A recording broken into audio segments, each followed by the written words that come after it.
ఇప్పుడు మేము అధ్యక్ష 10 ఏళ్ల పాటు వాళ్ళ పరిపాలనలో ఎన్ని తప్పులు చేసినా సరే మేము అటుపక్క కూర్చొని గంటలు గంటలు ఉపన్యాసాలు ఇస్తుంటే మేము విన్నాం అధ్యక్ష. ఏదో ఒక మంచి కార్యక్రమం ఈ తెలంగాణ దక్షిణ తెలంగాణ ప్రజలకు అన్యాయం చేసే విషయంలో పార్టీలకు అతీతంగా మా గౌరవ ముఖ్యమంత్రి గారు, మా నీటిపారుదల శాఖ మంత్రి గారు ఒక మంచి కళ్ళ కనబడేటట్టు మొత్తం నిజాలు చూపించింది. మీరు ఓపికతోడు వినండి, సలహాలు ఇవ్వండి, సలహాలు ఇవ్వండి. సలహాలు ఇస్తే మీరు ఏదైనా సలహాలు ఇస్తే తప్పకుండా ఈ ప్రభుత్వం స్వీకరిస్తేందుకు రెడీగా ఉంది. ఎందుకంటే రాష్ట్ర ప్రయోజనాలను దృష్టిలో పెట్టుకొని ప్రతిపక్ష పార్టీల సలహాలు సూచనలు తీసుకొని కేంద్ర ప్రభుత్వం దగ్గర పెండింగ్ ఉన్న పర్మిషన్స్ ఎందుకు ఇప్పుడు తీసుకురావాల్సిన పరిస్థితి వచ్చిందంటే, మీరు ఆనాడు తొందరపాటు చర్య వల్ల పాలమూరు రంగారెడ్డి కావచ్చు, ఇంకో ప్రాజెక్టు కావచ్చు, మీరు ఒక డిసిప్లిన్గా సిస్టమేటిక్గా పర్మిషన్ సిడబ్ల్యూసి క్లియరెన్స్ కానీ ఎన్విరాన్మెంట్ క్లియరెన్సెస్ కానీ ఇటువంటి అన్ని అష్యూర్డ్ వాటర్ అలొకేషన్ కానీ లేకుండా తొందరపాటు చర్య వేల కోట్ల రూపాయలు మిత్తిలకి బ్యాంకుల నుంచి రుణాలు తీసుకొచ్చి ఈ రాష్ట్రాన్ని అప్పుల పాలు చేసి ఆగం చేసిండ్రు. ఇప్పుడు మా పనేంది? తెలంగాణ రాష్ట్ర ప్రజలు తెలంగాణ కాంగ్రెస్ పార్టీకి ఈ ఆగమైన తెలంగాణని గాడిలో పెట్టే ఆలోచన చేసి ఈరోజు కాంగ్రెస్ పార్టీకి ఓటేసి ఈ ప్రభుత్వాన్ని ఏర్పాటు చేసిండ్రు. మేమేమంటున్నాం? మీ తప్పుల్ని మేము సరిదిద్దాం, మాకు సహకరించండి. మీలాగా మాకు స్వార్థం లేదు, అవినీతిలో కూరుకుపోలేదు. ఏ సెంట్రల్ గవర్నమెంట్కో భయపడి, ఏ జగన్ మద్దతు కోసమో, వ్యాపార లావాదేవీల కోసం, చీకటి ఒప్పందాల కోసం ఈ కాంగ్రెస్ పార్టీ ప్రభుత్వం పని చేయదు. ఈ ప్రభుత్వం మీరందరూ కేఆర్ఎంబి నుంచి పర్మిషన్ తెచ్చుకోవాలి, సిడబ్ల్యూ నుంచి క్లియరెన్స్ రావాలని మీకు 10 సంవత్సరాల్లో రాని పర్మిషన్స్ మేము 6 నెలలు సంవత్సరం లోపల పర్మిషన్ తీసుకొచ్చి ప్రాజెక్టులు నడిపిస్తాం తప్పకుండా. ఎందుకంటే మీలాగా మాకు అవినీతి సొమ్ము లేదు, మేము ఎవరికి భయపడాల్సిన అవసరం లేదు. రాజీ లేకుండా పోరాటం చేస్తాం రాష్ట్ర హక్కుల కోసం, తెలంగాణ ప్రజల కోసం. హరీష్ రావు గారు మీకు ఓపిక ఉండాలి. ఎలాగూ మా ముఖ్యమంత్రి గారు ఏం చెప్పిండ్రు? తప్పులు చేసిన ముఖ్యమంత్రి ఏమో ఫామ్ హౌస్లో పడుకుండు, వీళ్ళేమో ఇక్కడికి వచ్చిండ్రు, ఆయననేమో సమాధానం చెప్పడు.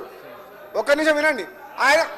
అధ్యక్ష ఆయన పార్టీ మీటింగ్లకు పార్టీ ఆఫీస్కు పోరుబాటు చేసేందుకు పోతే కాలు నొప్పి లేదు, కానీ ప్రజా సమస్యల మీద మాట్లాడుతందుకు అసెంబ్లీలో ఇంత ఇంపార్టెంట్ చర్చ ఉన్నప్పుడు మాత్రం మీ ముఖ్యమంత్రి గారు రారు సభకు. అంటే మీ కారుకు డ్రైవర్ లేడా?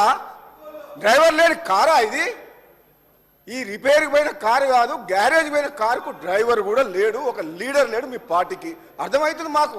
మేము ఎవరితోటి మాట్లాడాలి? అసలు ఆ నిర్ణయాలు తీసుకుంది ఎవరు? ఆనాడు అఖిలపక్షం కానీ ప్రతిపక్షాలు కానీ ఎటువంటి సలహాలు సూచనలు తీసుకున్న 10 ఏళ్ల పాటు ఎవరైనా మాట విన్నారా అధ్యక్ష? ఒక్కరిని మాట్లాడనీయకుండా మాకే తెలివి ఉంది, ప్రాజెక్టుల విషయంలో కానీ ఇంకో విషయంలో కానీ అన్నీ మేమే చేస్తాం, మీకు అసలు తెలివే లేదన్నారు కదా. ఎందుకు కాళేశ్వరం కూలిపోయింది? ఎందుకు ఈ కృష్ణా వాటర్ దోపిడీ వాటర్ అవుతుంది? ఈ ప్రాజెక్టులు ఎందుకు ఆగిపోయినాయి? మీరు అక్కడికి ఎందుకు కూర్చున్నారు? అటుపక్కకి ఎందుకు పోయినరు? ఇక్కడ ఉన్నోళ్ళు ఇంకా మీకు అర్థం కాలేదా? అధ్యక్ష నేను ఈ నల్లగొండ జిల్లా వాసిగా, మునుగోడు శాసనసభ్యునిగా మాట్లాడుతున్నాను.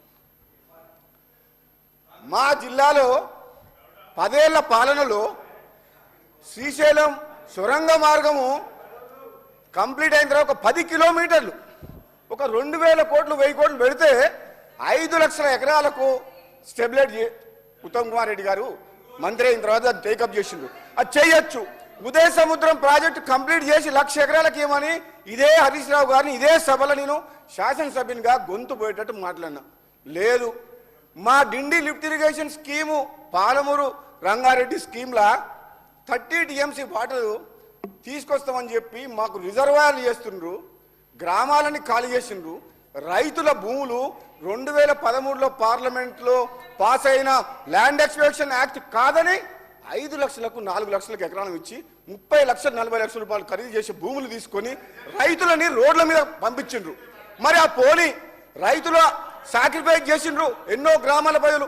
ఆ ప్రాజెక్ట్ అయిందా? నీళ్ళు వచ్చినాయా?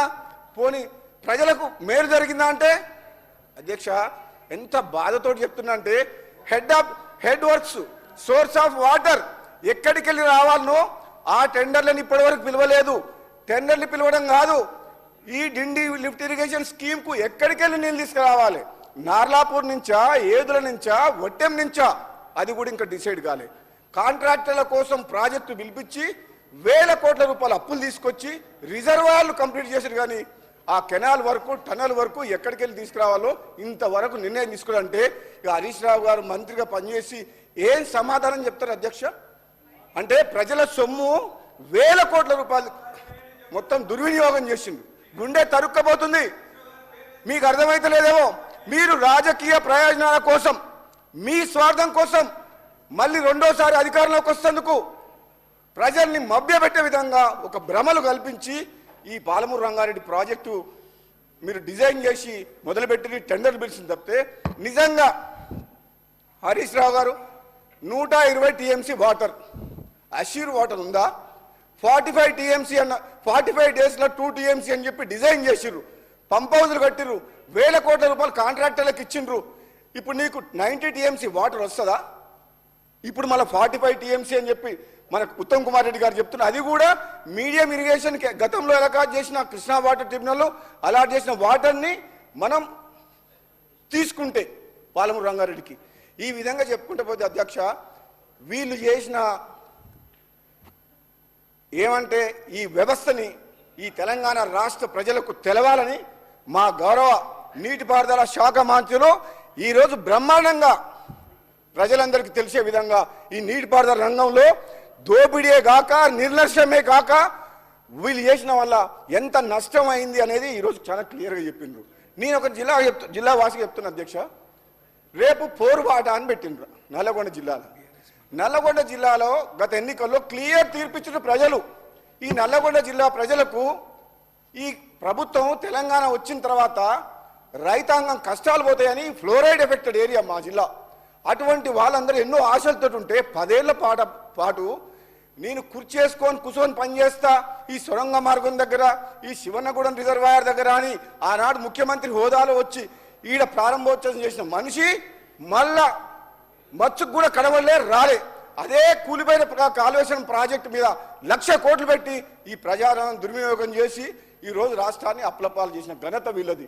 మరి ఇటువంటి వాళ్ళు ఈరోజు మా ప్రభుత్వం వచ్చిన తర్వాత వీళ్ళు చేసిన తప్పులు సరిదిద్దే కార్యక్రమంలో ఈరోజు మన బట్టి విక్రమార్క గారు చెప్పిండ్రు, మీరు చేసిన తప్పుల్ని మేము మోస్తున్నాం, ఈ తెలంగాణ ప్రజలకు సమాధానం చెప్పాలి. మేము ఇప్పుడు ఈ ఆగమైన రాష్ట్రాన్ని గాడిలో పెట్టాల్సిన బాధ్యత మా మీద ఉంది. ఇంకా మీరు సభకు అడ్డం తగులుతుంటే, మేము చేసే నిర్ణయాలకు సహకరించకుండా మాటికి మాట్లాడుతుంటే మాకేమనిపిస్తుంది అధ్యక్ష? మా మాటలు మేము ఏదైతే మాట్లాడుతున్నామో అవన్నీ ఒకళ్ళకు తూటాల్లాగా తగులుతున్నాయి. మీకు తట్టుకునే శక్తి ఇవ్వాలని చెప్పి భగవంతుని కోరుకుంటున్నా. రాజేశ్వర రెడ్డి గారు, నీకు తెలియదు ఎంత దోపిడీ జరిగిందో. నీకు ఈ రాష్ట్రంలో 1,00,000 కోట్ల రూపాయల దోపిడీ ప్రాజెక్టుల పేరు మీద జరిగింది. అది నిజం, నగ్న సత్యం. మరి ముఖ్యమంత్రి గారు, మీ మాజీ ముఖ్యమంత్రి గారు, మీ నాయకుడు ఎందుకు వస్తలేరు అసెంబ్లీకి? అంటే ఎంతసేపు ఆ సీటే కావాలన్నా? ఆ సీట్ వద్దా? అంటే ప్రజలిచ్చిన తీర్పుని మీరు గౌరవించరా? అంటే అధికారం మాది శాశ్వతం, ఇది రాజ్యం, ఈ రాజ్యానికి నేను రాజుని అన్న సంగతి అది ప్రజాస్వామ్యం అన్న సంగతి మర్చిపోయి ఆ విధంగా మీరు భ్రమలో ఉన్నారు. కాబట్టి మీ భ్రమలు తొలగిపోయే విధంగా ప్రజలు తీర్పిచ్చిండ్రు. రండి, ప్రతిపక్ష సభ్యుడిగా వచ్చి లీడర్ ఆఫ్ ద ఆపోజిషన్గా మీరేం తప్పులు చేసిండ్రు మీ సమాధానం చెప్తాం. మీరు కూడా చెప్పండి. మీరు అక్కడ కూర్చొని తప్పులు చేసి ఫామ్ హౌస్రా, మీ ఫామ్ హౌస్ కోసం అని చెప్పి కొండపోచమ్మ సాగర్ కట్టిండు. 15 టీఎంసీ రిజర్వాయరు రింగ్ బండు, అంటే చుట్టూ ఒక గంగాళంలో నీళ్లు పోసినట్టు. అది నిజంగా చెప్పాలంటే అది ప్రజల కోసం కట్టింది కాదు, ఆయన ఫామ్ హౌస్లకు నీళ్ళు వస్తుంది అని చెప్పి కొండపోచమ్మ రిజర్వాయర్ కట్టిండు. అధ్యక్ష, ఇంత అన్యాయంగా ఒక రాజులాగా, ఒక నియంతలాగా పరిపాలించి ఈ రాష్ట్రాన్ని ఆగం చేసిన మనిషి ఈరోజు పత్తా లేదు అసెంబ్లీకి. మరి ఎందుకు ఆ పదవిలో ఉన్న మా ముఖ్యమంత్రి గారు కరెక్ట్ చెప్పిండ్రు. నేనే నా మనసులో ఉండే ఆ మాట. మరి ప్రజా సమస్యల గురించి అసెంబ్లీకి మాట్లాడేందుకు రానప్పుడు ఆ పదవిలో ఎందుకు ఉండాలి? మా ముఖ్యమంత్రి గారు చెప్పిర్రు, మీ మాటలకు ఏం విలువ ఉంది, మేము ఎంత చెప్పినా వేస్ట్ అని చెప్పేసి.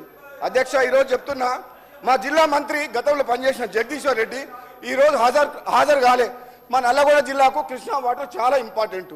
ఇంత పెద్ద చర్చ నడుస్తుంది, ఎందుకు రాలేదంటే అక్కడ కేసీఆర్ గారు సభ పెట్టినట్ట పౌరు సభ, గ్రామాల్లో జన సమీకరణ కోసం డబ్బులు ఇచ్చి బతిమలాడితే జనం రాము అంటున్నారంట.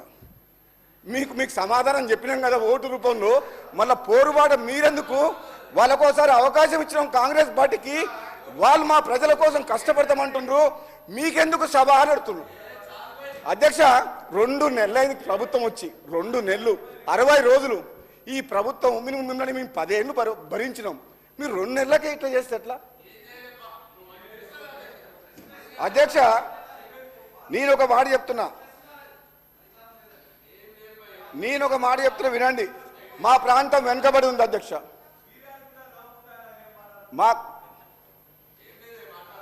మీరు అప్పుడు మీరేం మాట్లాడతారు, ఇప్పుడు వినండి కొంచెం.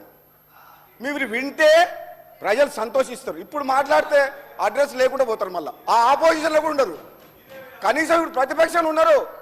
మీరు చేసిన తప్పుల్ని క్షమించమని అడిగితే ప్రజలు కూడా క్షమిస్తాం, మేము కూడా క్షమిస్తాం. కానీ మీరు ఇంకెక్కువ మాట్లాడితే ఉన్న హోదా, ప్రతిపక్ష హోదా కూడా కోల్పోతారు. మీరు 18 మంది ఉన్న కాంగ్రెస్ పార్టీని 12 మంది ఎమ్మెల్యేలు తీసుకొని ప్రతిపక్షం లేకుండా చేసి ప్రజాస్వామ్యాన్ని కూని చేసిన చరిత్ర మీది. మీకు ఈ మాట్లాడే హక్కు, ఈ నైతికత మీకు లేదు.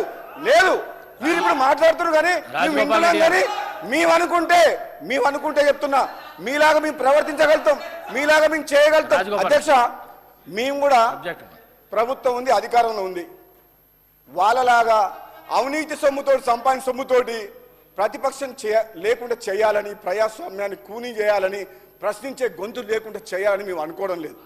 మాకు ప్రజలు ఇచ్చిన తీర్పు, ప్రజల మద్దతు ఉంది కాబట్టి మాకు ఇచ్చిన 5 ఏళ్ల కాలంలో తప్పకుండా ఈ కాంగ్రెస్ పార్టీ ప్రజాపాలన, ప్రజాస్వామ్యాన్ని కాపాడే విధంగా వీళ్ళు పాటు చేసిన సిస్టమ్స్ని, వ్యవస్థని మళ్ళీ మేము నిర్మాణం చేస్తామని చెప్పి కూడా ఈ సందర్భంగా తెలియజేస్తున్నాం. మీలాగా బీజేపీకి భయపడు పొత్తులు ఇంటర్నల్ అండర్స్టాండింగ్ పెట్టుకుని ఆలోచన మా కాంగ్రెస్ పార్టీకి లేదు. ఇది ప్రజల పార్టీ, పేదల పార్టీ. పేదల్లో రాజ్యం వచ్చిందని చెప్పి తెలంగాణ ప్రజలందరూ కూడా ఈరోజు చాలా సంతోషంగా ఉన్నారు. మీరు ఒక్కరే అన్హ్యాపీ ఉన్నారు. వీళ్ళకి ఒక్కరికి అధికారం లేకపోయేసరికి నిద్ర పడతలేదు. అలవాటైన ప్రాణం ఏం చేస్తారు పాపం, ఏం చేస్తారు? బాగా డిస్టర్బ్ అయిపోతుంది. అదేవిధంగా అధ్యక్ష నేను అధ్యక్ష చాలా సమయం అయింది, ఎక్కువ తీసుకోనని చెప్పి ఇప్పుడు మా శ్రీధర్ బాబు గారు చెప్పిన సమయం ఎక్కువైంది తీసుకోను. నేను మా సూచనలు ఏం చేస్తుంటే మా హరీష్ రావు గారికి, పాపం ఎంత కష్టపడుతున్నట్టే నేను మొన్న చెప్పిన, చాలా కష్టపడతారు, హార్డ్ వర్కర్, దాంట్లో డౌట్ లేదు. కానీ ఆయన మంత్రివర్గంలో ఉన్నప్పుడు ఇరిగేషన్ మినిస్టర్గా ఉన్న హార్డ్ వర్క్ ఎంత చేసినా నిర్ణయాలు వాళ్ళ మామ ముఖ్యమంత్రి తీసుకునేవాడు. పాపం ఆయనదేం తప్పు లేదు. హరీష్ రావు గారిది తప్పు లేదు. హరీష్ రావు మంచిగా వర్క్ చేస్తాడు. మరి నిర్ణయాలు కేసీఆర్ గారు తీసుకునేవాళ్ళు. దాంతో మొత్తం రాష్ట్రమే నాశనం అయిపోయింది. ఇప్పుడు కూడా అంటున్న హరీష్ రావు గారు, మీరు మీ మామ మాటలని, మీ బావమరిది మాటలని నడవకండి, మేము చెప్పినట్టు వినండి. మేము చెప్పిన ప్రజలకు ఏది మేలు జరుగుతుందో అది ఆలోచన చేయకండి. మీ ఇంకా ఓడిపోయిన తర్వాత కూడా అధ్యక్ష నేనేం చెప్తున్నా అంటే, హరీష్ రావు గారే ఇరిగేషన్ మినిస్టర్ బంద్ చేసిండు. ఈ రోజు మెయిన్ స్పీకర్ ఆయన మీ ద్వారా తెలంగాణ ప్రజలకు కూడా ఏం చెప్తున్నంటే, హరీష్ రావు కష్టపోతూనే ఒప్పుకుంటా. కానీ ఇప్పటికే రాష్ట్రం అంతా నాశనం అయిపోయింది ఆ కేసీఆర్ గారి నాయకత్వంలో. ఆయన నమ్ముకొని ఆయన లీడర్షిప్ నేను పనిచేసినావు.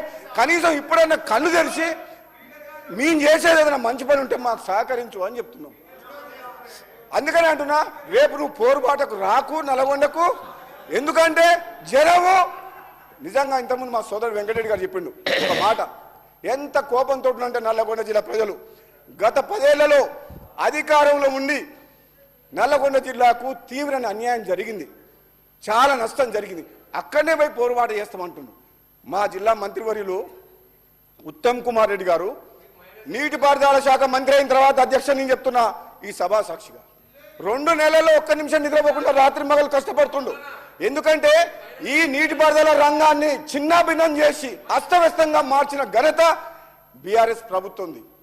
కాబట్టి మా ఉత్తమ్ కుమార్ రెడ్డి గారు వచ్చిన తర్వాత ప్రతి ఒక్కటి టాప్ ప్రియారిటీలో నియరింగ్ కంప్లీషన్ ఏదైతే కొద్ది అమౌంట్ పెడితే ప్రాజెక్టులు కంప్లీట్ అవుతాయో, సాగునీరు వస్తుందో వాటి మీద దృష్టి పెట్టి ఈరోజు మా ఫైనాన్స్ మా డిప్యూటీ సీఎం గారి నేతృత్వంలో బడ్జెట్ అట్లా అలా కట్ చేసుకున్నాం. అంటే మీరు అర్థం చేసుకోండి, ప్రజల సొమ్ము ఒక్క పైసా కూడా వేస్ట్ చేయదలుచుకోలేదు.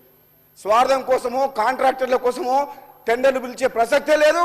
ఒక్క పైసా ఖర్చు పెట్టినా అది ఇమీడియట్గా దాని రిజల్ట్ వచ్చి రైతులకు ప్రయోజనం కలిగే విధంగా ఉంటుంది తప్పితే హరీష్ రావు గారు మాకు మామనో పెదనాయనో ఎవరు లేరు, మాకు చుట్టాలు లేరు, ఎవరు చెప్తే వినం. కేవలం ప్రజలే మాకు దేవుళ్ళు, ప్రజలే మాకు బాసులు. వాళ్ళ కోసమే ఈ కాంగ్రెస్ పార్టీ ప్రభుత్వం. మీరు చూస్తూ ఉండండి, ఓపికపట్టండి. వచ్చే 5 ఏళ్లలో ఈ తెలంగాణ రాష్ట్రంలో మీరు చేసిన తప్పుల్ని సరిదిద్ది ఈ రాష్ట్రాన్ని గాడిలో పెట్టే బాధ్యత ఈ కాంగ్రెస్ పార్టీ ప్రభుత్వం తీసుకుంటుందని చెప్పి కూడా తెలియజేస్తూ సెలవు తీసుకుని థ్యాంక్ యూ. అదేవిధంగా ఈ తీర్మానానికి కూడా మన ఉత్తమ్ కుమార్ రెడ్డి గారు మా ఏర్పాటు చేసిన ప్రవేశపెట్టిన తీర్మానానికి పూర్తి మద్దతు తెలియజేస్తున్నారు అధ్యక్ష. Thank you.